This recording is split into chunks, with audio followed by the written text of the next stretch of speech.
If you've tried the ice baths, you've tried the breath work, you've tried everything to be more present and more grounded, and it still feels fake, and your wife sees straight through it, this is why.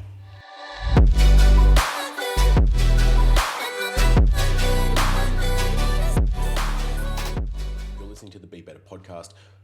I'm Harrison Orr, and after coaching almost 500 men and walking this journey myself, one thing is painstakingly clear.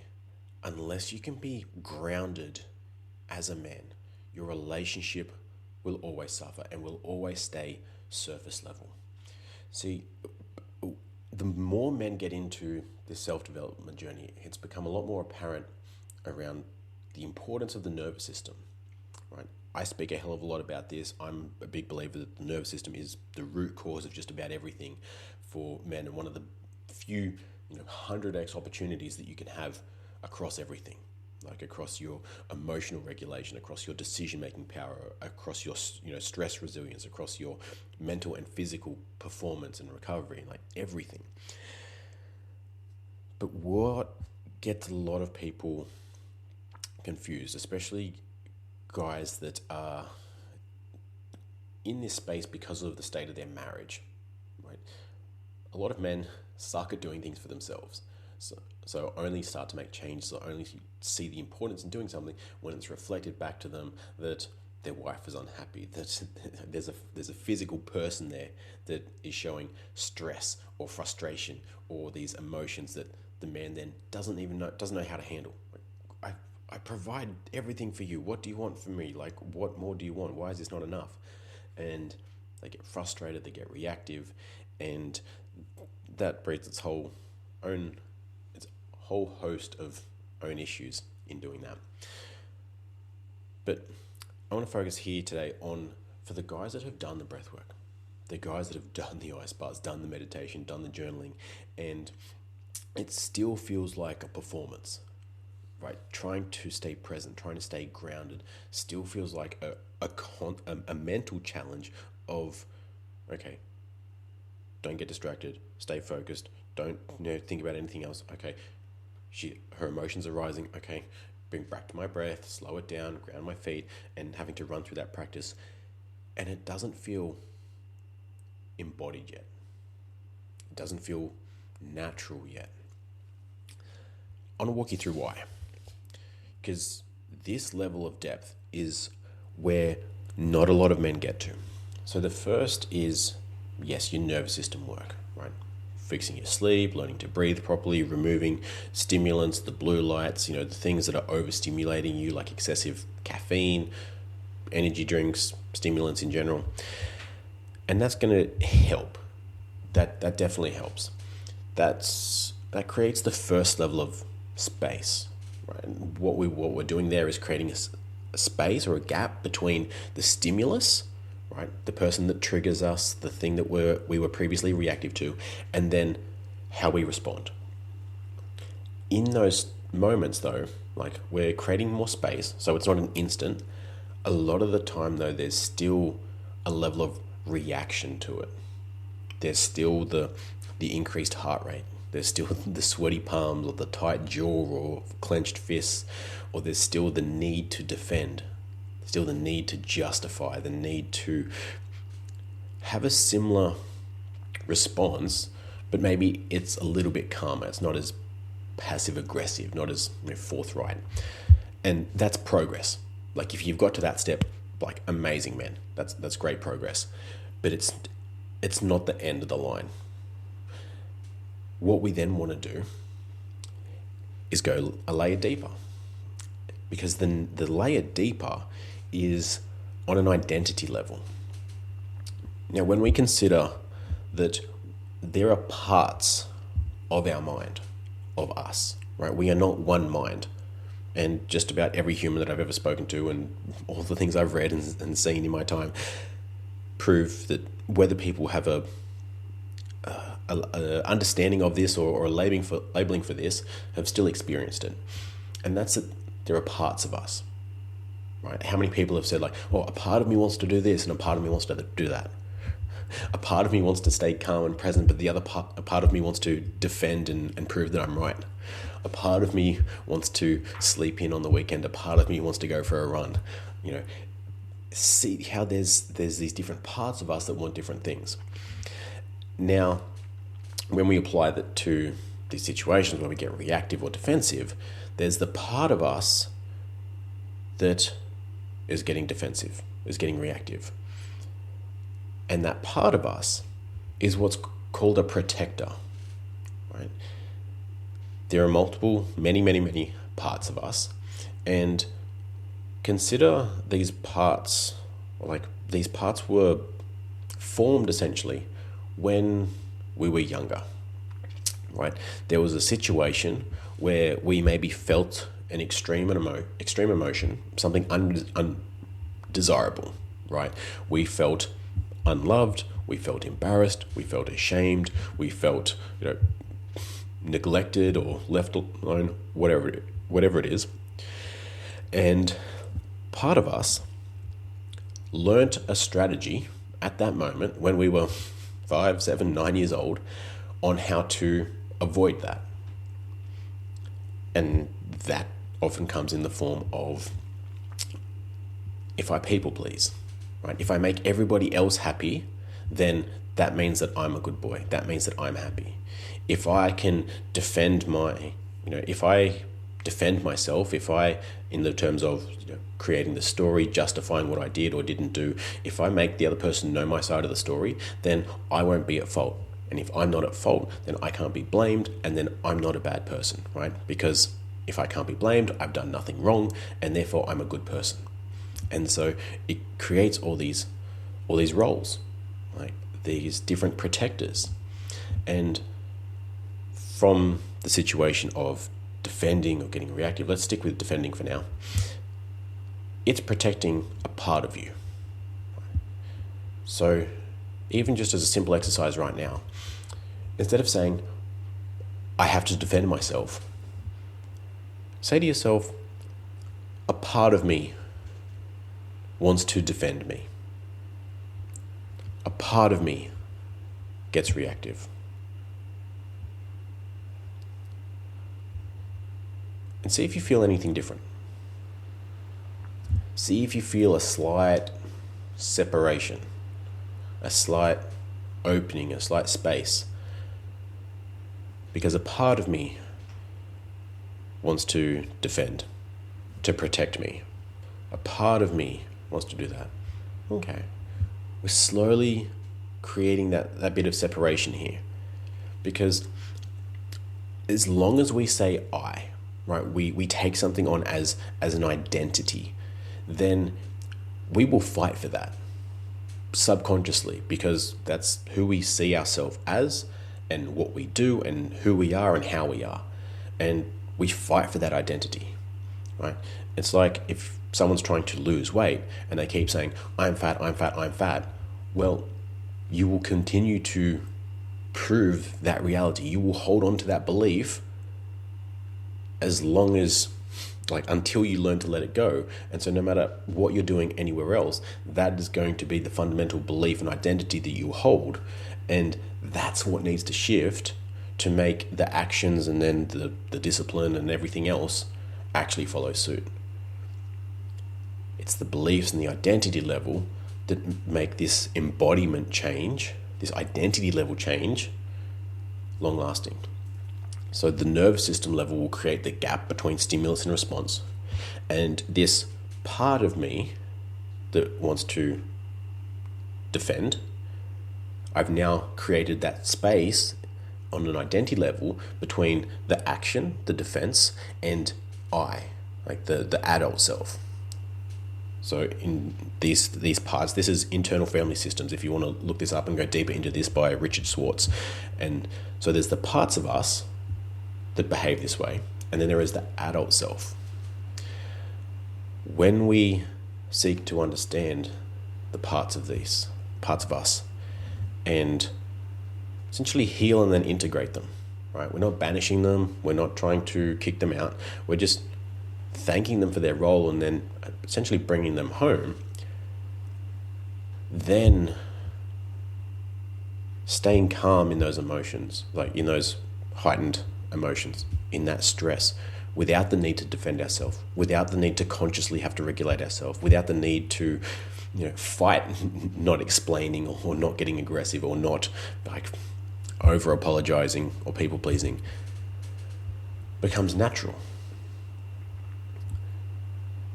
Because all of those traits are just a part of us trying to protect us from something. When we can allow the adult self to be present, to lead, he is naturally curious. He's naturally compassionate.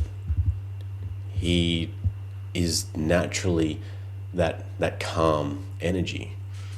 And so being grounded, being calm, being present when those emotions come up without having to go into those old patterns becomes what we call embodied. It becomes effortless. It's not something that you need to remind yourself to do. You don't have to remember to do the breath work. You don't have to force yourself to be present. That's just your natural state.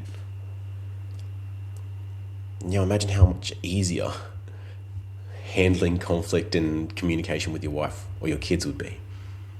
Imagine how much easier everything else in life is when these things aren't conscious actions, just to be present, just to be in the moment.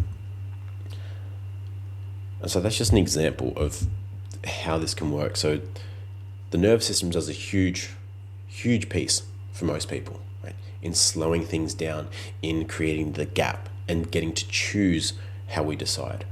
And that's the big premise on this.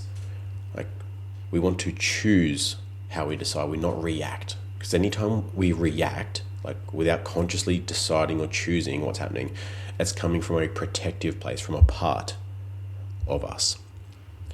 And so the goal is first to create the space with settling the nervous system down. For a lot of people, they still then feel that need to protect. That part of them still feels the need to protect. That's when, through the parts work, we're able to thank that part, allow it to step aside, and then you, the adult self, are deciding how you want to navigate and lead this situation. Now, in doing this, you have a lot deeper understanding of yourself. Like, you now start to understand, this part of me does this, and it might sound crazy.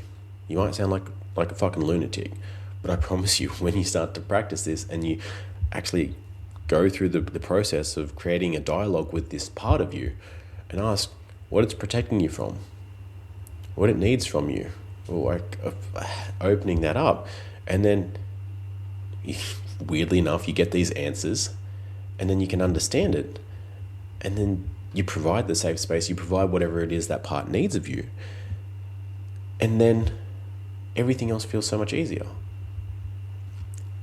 Now you have that deeper level of understanding of you, why you are the way you are, why these things come up. You've now got a framework for speaking into that and handling it, not from a suppression or an aggressive approach. Like, you don't have to be hyper disciplined and suppress these things and act like they don't exist, but from a healing space, you can then understand everybody else to a much greater degree. Because when you are then in that self-energy, you will see self-energy in other people, and you will see the parts in other people too. You'll see, maybe when someone is getting aggressive or being rude, instead of then taking it personally, instead of getting worked up over this interaction, you can see, that's just a part of you that learnt to behave this way or to protect you from something, because in the past you were hurt somewhere. I can see that. And it's not from an egotistical, it's not because I'm now spiritually or mentally or emotionally superior to you and I'm looking down. It's like, I can see in other people what I can see in myself, and I can have compassion for that. It's like everyone's on different stages of their journey. Some people haven't got to that level of understanding in themselves yet. So that's still to come if they want it. But ultimately, we are taking control over what we can control And that's our state. That makes it so much easier for us to be the mirror, the leading mirror, as opposed to the reactive mirror in the interaction. Because up until now, you've probably been the reactive mirror. Your wife's emotions escalate, so you escalate, or you shut off, right? So, your client's tone or voice picks up and increases, so then you try and match that because they're the one leading that interaction. Instead, when we flip that, and we can be naturally grounded, naturally curious and compassionate, and navigating that from a place of understanding and leading the conversation or the dialogue back to where it's constructive or where it needs to go, depending on the context. They have the opportunity to mirror us, to come back down to a more calm, grounded place, which then, in the context of our marriage and our kids, is what is referred to as a safe space. Right? I'm sure you've heard people say, like, oh, you need to be a safe space for your wife and kids. And people are like, what the fuck does that mean? Like, that's just words. What that actually means is, from your wife's perspective, can she express her emotions? Can she bring a stress to you? Can she bring a truth to you? Can she, show you something or say something to you without having to worry about how you're going to handle it? That you're going to get reactive, that you're going to shut down, that you're going to lose your shit. Same thing with your kids. Because when they feel that they can't do that they have to filter themselves, they have to not be totally honest with you, they have to limit the emotions that they share with you, or limit the emotions that they express in front of you, because otherwise they get punished, you get reactive, or something negative happens. That is not a safe space, because they have to limit themselves. And then they have to walk on eggshells, they have to figure out what's safe to say in front of dad. And if you want to have a totally honest relationship with your wife and your kids, you want them to be able to bring anything to you, which, provided you're the protector, the provider that you want to be, which I assume you are by listening to this in the first place, then that's the space that we want to create for them, right? That they can bring anything to us and we can, okay, calm, grounded, unmoved. Again, this does not mean we're agreeing with everything. We're not tolerating everything. We're not allowing everything. We're not allowing shitty behavior, and just because they're honest that we let it slide.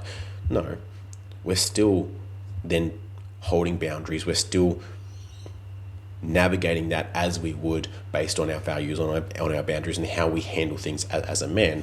But we're not allowing our emotions to be dictated by somebody else. We're in control of our emotions, and then we get to be the regulator of the emotions in the room. That's what creates a safe space. That's what helps create that emotional connection that your wife and kids want to have with you. But they can only do that when you can lead by example. That, okay, can you show me that you can contain and hold your emotions? And now, okay, now can you show me that you can hold and contain my emotions when I can't? That's the safety piece there. And that becomes so much easier once we understand the parts of ourselves. We can see it in other people, and holding that space now becomes embodied, not another level of performance. Again, it's not a tactic. It's not like, okay, if I stay calm and grounded, then you'll share everything with me, you'll melt into me, and then we'll get to be intimate later. Or it's another form of a covert contract, or another performance mask that you have to wear, because that will burn you out. That will be exhausting, trying to wear another mask. Because trust me, I've tried it. But this approach enables you to be that naturally, with much less effort, but a hell of a lot more presence. And like I said, if you want to go check that out, you can go check out Dr. Richard Schwartz and Internal Family Systems. That's where that comes from. If you want to speak more about that, this is the kind of work that I do with high-performing business-owning men. Reach out to me on Instagram, shoot me an email, and let's chat. Otherwise, I hope this has been insightful in knowing where to go next if regulating your nervous system still feels like a performance. In trying to stay grounded and stay present still feels like a performance as opposed to being an embodied state. So don't be sorry, be better. See you next time.